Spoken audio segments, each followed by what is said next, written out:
के टॉपिक व्यवहारवाद का अध्ययन अध्यापन कराऊंगा।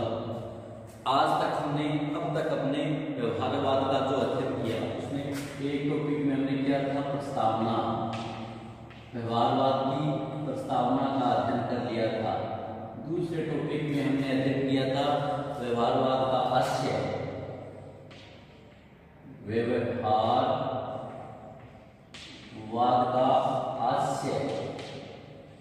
इस आशय को स्पष्ट करने के लिए हमने रॉबर्ट ए डहल की विवेचना पढ़ी थी। रॉबर्ट ए डहल की विवेचना पढ़ी थी। नंबर 3 पढ़ा था व्यवहारवाद के विकास के कारण, व्यवहारवाद के विकास के कारण, व्यवहारवाद का विकास क्यों हुआ इस बारे में हमने अध्ययन किया था। नंबर 4 आता है व्यवहारवाद का विकास। व्यवहारवाद का विकास में किन का विशेष योगदान रहा। व्यवहारवाद का विकास, इस प्रकार व्यवहारवाद के बारे में पूर्व में हमने जो अध्ययन किया था वो प्रस्तावना, व्यवहारवाद का आशय, जिसमें रॉबर्ट ए डहल की विवेचना के बारे में पढ़ा था। व्यवहारवाद के विकास के कारण, व्यवहारवाद का विकास, ये 4 टॉपिकों की विवेचना, 4 टॉपिकों का अध्ययन अध्यापन हम पूर्व में कर चुके हैं। अब नेक्स्ट टॉपिक हमारा आता है व्यवहारवाद का स्वरूप और मान्यताएं। व्यवहारवाद का स्वरूप एवं मान्यताएं। व्यवहारवाद का स्वरूप एवं मान्यताएं। व्यवहारवाद का स्वरूप क्या है इस बारे में हम अध्ययन करेंगे। व्यवहारवाद का स्वरूप एवं मान्यताएं ये है, या व्यवहारवाद यह कहता है, व्यवहारवाद क्या कहता है, व्यवहारवाद को किसे अपना रूप बनाता है और किसे अपनी मान्यताओं के रूप में शामिल करता है। तो व्यवहारवाद का स्वरूप और मान्यताएं। मान्यताएं क्या है? व्यवहारवाद के अनुसार, व्यवहारवाद के अनुसार, व्यवहारवाद के अनुसार राजनीति विज्ञान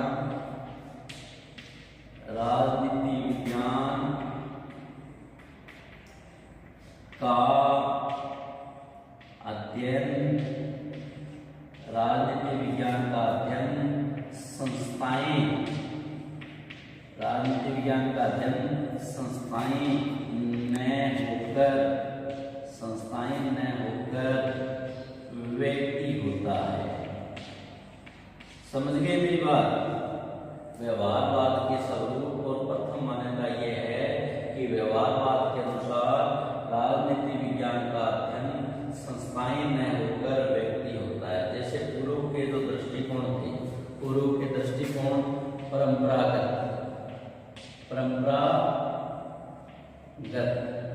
और आधुनिक, परंपरागत और आधुनिक, हमने 2 दृष्टिकोणों में अध्ययन किया। इसमें था राज्य और सरकार, राज्य और सरकार यानी दोनों संस्थाएं हैं। दूसरे में हमने किया शक्ति, राजव्यवस्था,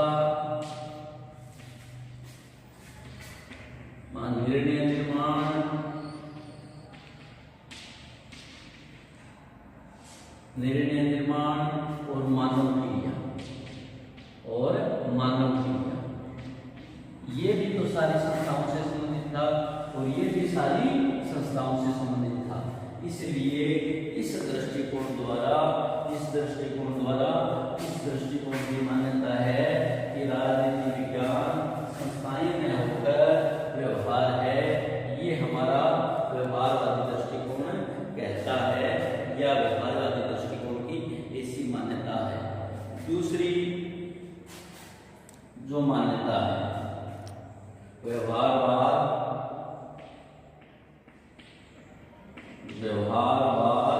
दूसरी मान्यता व्यवहारवाद क्या है?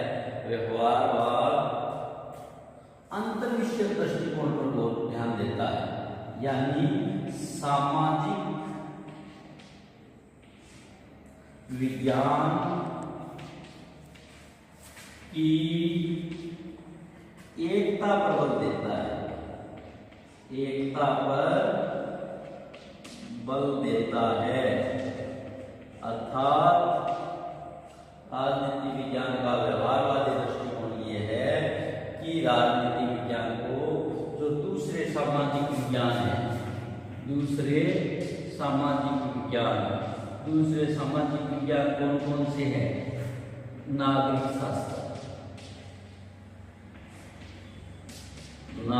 शास्त्र, भूगोल, इतिहास,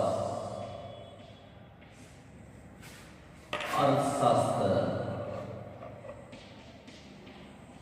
नीति शास्त्र, मानव शास्त्र, मनोविज्ञान, समाज शास्त्र, यानी दूसरे समाज विज्ञानों के साथ, दूसरे समाज शास्त्रों के साथ, दूसरे सामाजिक विज्ञानों के साथ ये एकता पर बल देता है।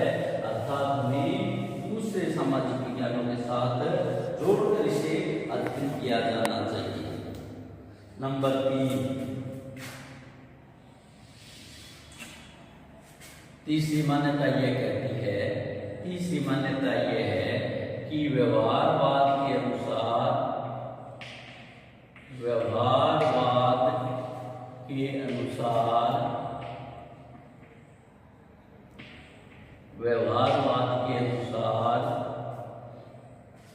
राजनीति विज्ञान का अध्ययन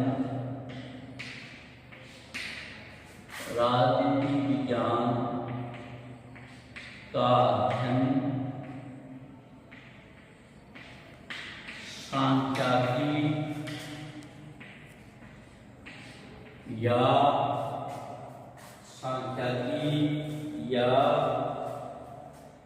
परिमाणात्मक, जिसमें परिमाण निकाले जा सके, परिमाणात्मक सूत्रों से किया जाएगा, से किया जाता है। यानी तीसरी मान्यता ये कहती है, तीसरी मान्यता ये है कि व्यवहारवाद के अनुसार राजनीति विज्ञान का अध्ययन सांख्यिकी तथा परिमाणात्मक सूत्रों से किया जाता है। चौथा है व्यवहारवाद अनुभाविक सिद्धांत है। अनुभाविक मतलब अनुभव पर आधारित, अनुभाविक सिद्धांत है। व्यवहारवाद को जैसा कि हमने शुरू में किया कि व्यवहारवाद मानव क्रियाओं का अध्ययन करता है या मानव क्रियाओं पर आधारित है, इसलिए व्यवहारवाद अनुभाविक सिद्धांत है, अनुभव पर आधारित सिद्धांत है। नेक्स्ट 6 नंबर हमारा जो दृष्टिकोण है, 6 नंबर टॉपिक को क्या था? व्यवहारवाद के स्वरूप। 6 नंबर जो टॉपिक है व्यवहारवाद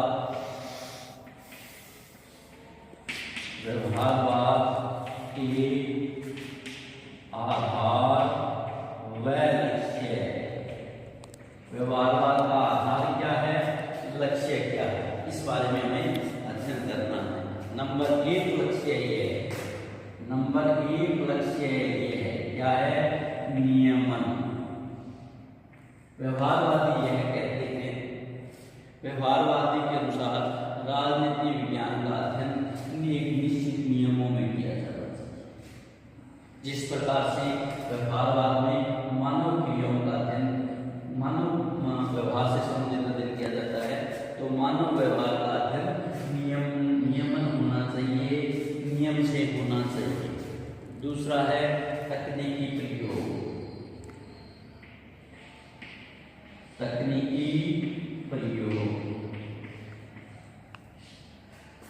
व्यवहारवाद का दूसरा लक्ष्य आधार यह है कि व्यवहारवाद का अध्ययन करते समय हमें विशेष तकनीकी का प्रयोग करना चाहिए, परिमाणात्मक संख्यात्मक प्रक्रियाओं से करना चाहिए, निश्चित मापन किया जाना चाहिए।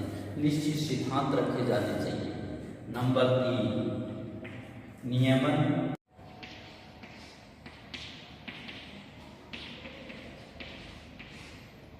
मूल्य निर्धारण। व्यवहारवाद का आधार लक्ष्य ये है कि मानव क्रियाओं द्वारा जो मूल्य निर्धारित किए जाते हैं उन मूल्य जैसे सामाजिकता, नैतिकता, आदर्श, इस प्रकार के मूल्यों का निर्धारण नहीं किया जाता। चौथा है सत्यापन। सत्यापन जो नियमन किए गए, तकनीकी का प्रयोग किया गया, मूल्य निर्धारण नहीं किया गया, उसका सत्यापन किस प्रकार से किया जाए, उनका वेरिफिकेशन किस प्रकार से किया जाए, ये मानव व्यवहार का मुख्य आधार व लक्षण है। नंबर 5 आता है परिमाणीकरण।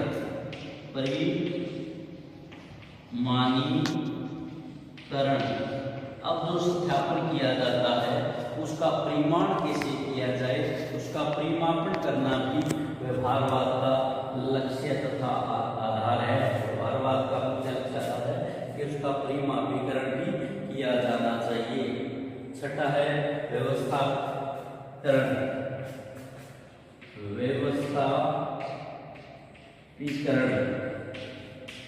ये जो सारी व्यवस्थाएं की जाती है, नियमन, तकनीकी प्रयोग, मूल्य निर्धारण, सत्यापन, परिमापीकरण, इन सब का व्यवस्थापीकरण किस प्रकार किया जाए, व्यवस्था किस प्रकार किया जाए, ये व्यवहारवाद का मुख्य आधार तथा लक्ष्य है।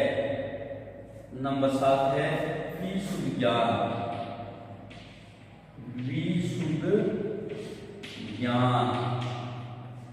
विशुद्ध ज्ञान व्यवहारवाद के आधार और लक्षण में विशुद्ध ज्ञान मुख्य टॉपिक है। इस टॉपिक द्वारा इस बिंदु द्वारा हमें यह स्पष्ट करने का प्रयास किया जाता है कि इसका शुद्ध ज्ञान कैसे प्राप्त करें, हमें शुद्ध बिंदु तक कैसे पहुंचा जाए, एक्यूरेट कैसे पहुंचा जाए। नंबर 8 है समग्रता।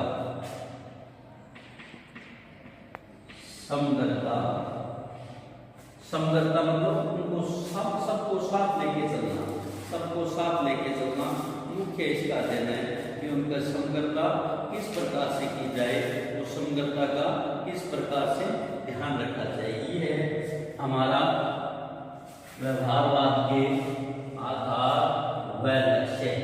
नेक्स्ट पॉइंट है व्यवहारवाद की आलोचना।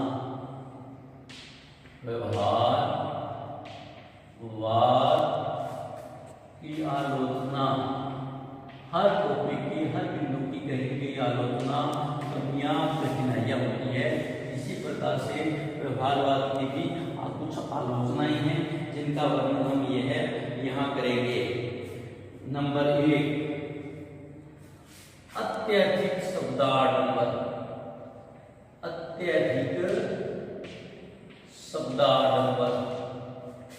व्यवहारवाद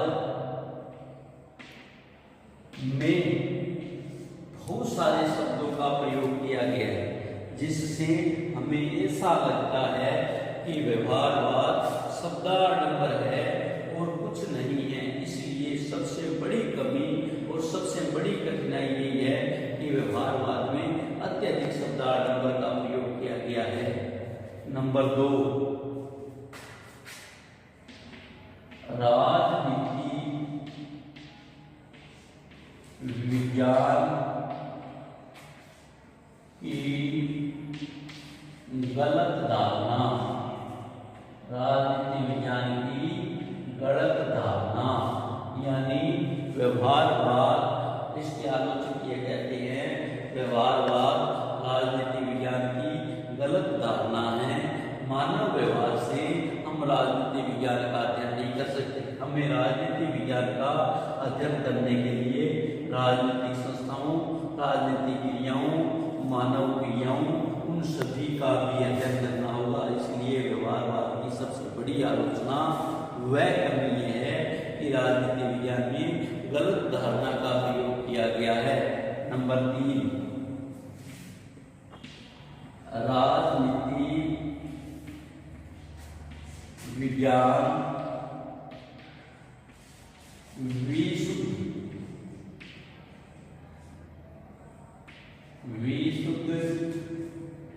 विज्ञान नहीं, राजनीति विज्ञान विशुद्ध विज्ञान नहीं। राजनीति विज्ञान के व्यवहारवाद के आलोचना के अनुसार राजनीति विज्ञान विशुद्ध विज्ञान नहीं है, क्योंकि विज्ञान के अंदर ऐसी घटनाओं का उल्लेख किया जाता है, इसके निष्कर्ष परिलक्षित निकाले जाते हैं जो स्थायी होते हैं, जबकि मानव व्यवहार स्थायी नहीं होता। मानव व्यवहार से जो निष्कर्ष निकाले जाते हैं वो परिवर्तनीय होते हैं। इसलिए व्यवहारवाद दृष्टिकोण की यह कमी है, ये कठिनाई है, ये आलोचना है कि राजनीति विज्ञान विशुद्ध विज्ञान नहीं है। नंबर 4, पद्धतियों पर अत्यधिक बल।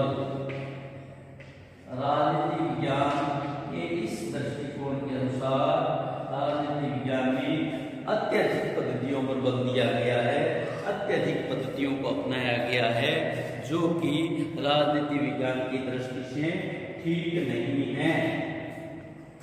नंबर 5, मूल्य निरपेक्षता संभव नहीं। मूल्य निरपेक्षता संभव नहीं। समझे, आप मानव सामाजिक प्राणी हैं, समाज में रहने से कुछ मूल्य है, नैतिकता, सामाजिकता। अब ये व्यवहारवाद में मूल्य निरपेक्षता की बात की गई है, तो व्यवहारवाद की ये सबसे बड़ी आलोचना है कि मानव व्यवहार में मूल्य निरपेक्षता संभव नहीं है। नंबर 6, अत्यधिक खर्चीली पद्धति। अत्यधिक खर्चीली पद्धति। राजनीति विज्ञान का व्यवहारवाद अत्यधिक खर्चीली पद्धति है। ये बहुत ज्यादा खर्चीली पद्धति है, क्योंकि हमने ऊपर दिया था ना कि पद्धतियों पर अत्यधिक बल। जब किसी चीज में ज्यादा पद्धतियां होगी तो उसकी पद्धतियों का अध्ययन करने में भी ज्यादा इन्वेस्टमेंट होगा, ज्यादा खर्च होगा।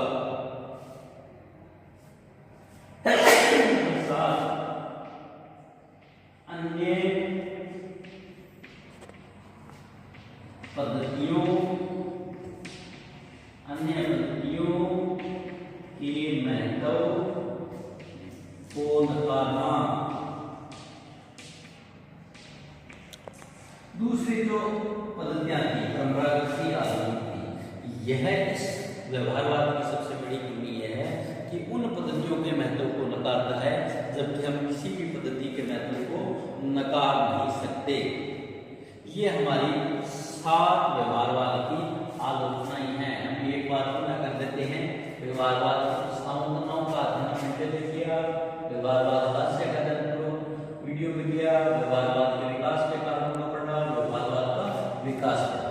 अब हमने आज अध्ययन करना है व्यवहारवाद के स्वरूप, व्यवहारवाद के आधार और व्यवहारवाद की आलोचना। व्यवहारवाद के स्वरूप और मान्यताएं कौन कौन सी है?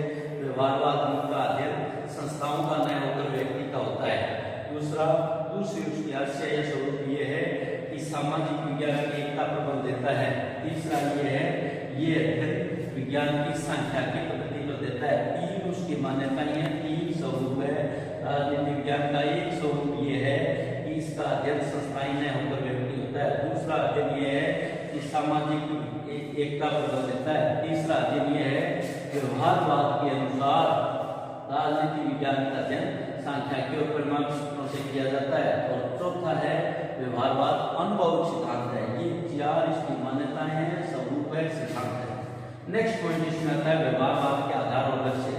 आधार और लक्ष्य इसमें है नियमन, तकनीकी प्रयोग, मूल्य निर्धारण, सत्यापन, परिमापीकरण, व्यवस्थापीकरण, विशुद्ध ज्ञान और समग्रता। और व्यवहारवाद की आलोचना क्या है? अत्यधिक शब्दाडंबर, राजनीति विज्ञान की गलत धारणा, राजनीति विज्ञान की शुद्ध विज्ञान नहीं, पद्धतियों पर अत्यधिक बल दिया जाता है, मूल्य निरपेक्षता संभव है, अत्यधिक खर्चीली पद्धति प्रकार से हमने व्यवहारवाद के आज तक के 2 टॉपिकों में 7 बिंदुओं का अध्ययन किया। 7 बिंदुओं द्वारा इसको समझने का कोशिश किया। सभी छात्र घर में रहे, सुरक्षित रहे, पढ़ते रहे। धन्यवाद। Thank you.